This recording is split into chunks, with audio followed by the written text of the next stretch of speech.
Welcome to Blizzard Fire. We hope this video helps fire up your solution. In this video, I will explain how to use Content Reel in Figma. This powerful plugin streamlines your design workflow by automatically filling your layouts with realistic content. Imagine instantly populating user profiles, articles, or product listings with just a few clicks.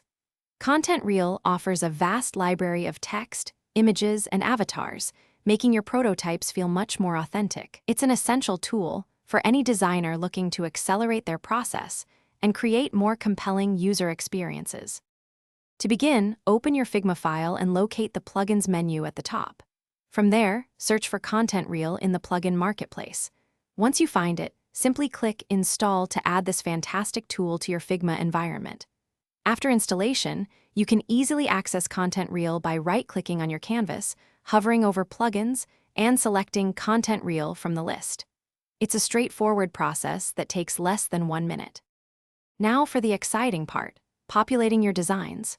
First, select the specific text layers or image frames you want to fill. Then, open the Content Reel plugin. You'll see various content categories like names, dates, addresses, or even avatars.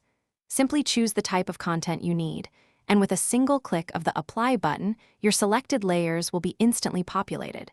This process can save you hours of manual data entry across dozens of frames. To truly master Content Reel, consider creating custom content lists for unique project requirements. This allows you to use your own specific data, like product names or team member photos. Also, remember to combine different content types to create truly dynamic and realistic layouts. For maximum efficiency, use Content Reel in conjunction with Figma components. Updating one component can populate dozens of instances. Keep your plugin updated for the best experience and new features. Thanks for watching. If you found this helpful, don't forget to like and subscribe.